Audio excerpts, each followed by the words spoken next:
Speaking about the main event, I got a little story about Muhammad Ali.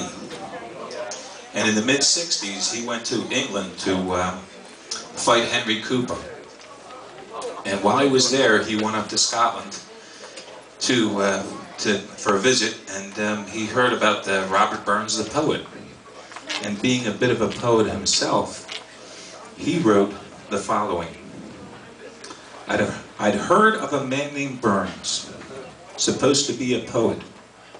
But if he was, how come I didn't know it? They told me his work was very, very neat. So I replied, but who'd he ever beat? And John asked me to do the Burns address tonight, and he asked me to keep it short.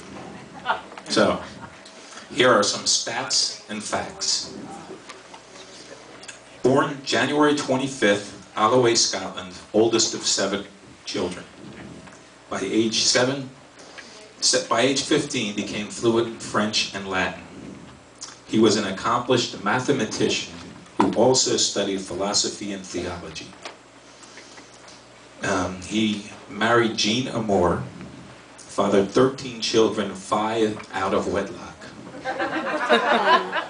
He was a poor tenant farmer and later a tax collector. He died July 21st, 1796 at 37 years of age. During his short life, he wrote hundreds of poems, letters, and songs, which showed a deep nationalistic pride in his beloved Scotland, and also expressed the hope and ideals of its people. He wrote of love in the song A Red Rose. As fair art thou, ma bonnie lass, so deep in love am I, and I will love thee still, my dear, till all the seas gang dry.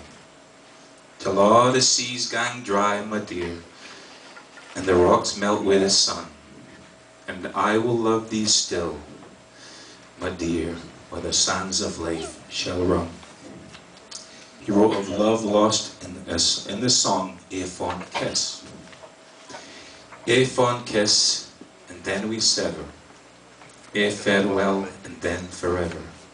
Deep in heart-wrung tears I'll pledge thee. Warring sighs and groans I'll wage thee. Who shall say that fortune grieves him, while the star of hope she leaves him? Me, nae cheerful twinkle lights me, dark despair around benights me. Here in Philadelphia, 214 years ago, 56 men signed the Declaration of Independence. 9 were of Scottish descent. 2 were actually born in Scotland, and 7 were, either their mother or father were born in Scotland.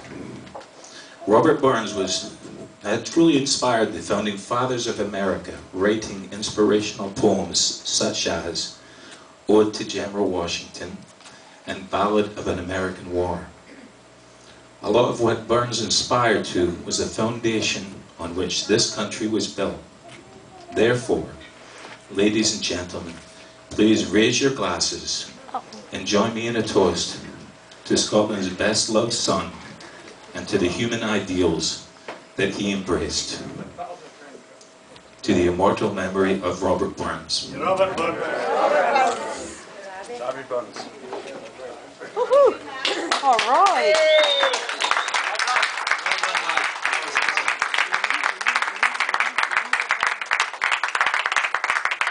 Now we'd like to have very good. Mary Patterson. Well done. Great again. Mary.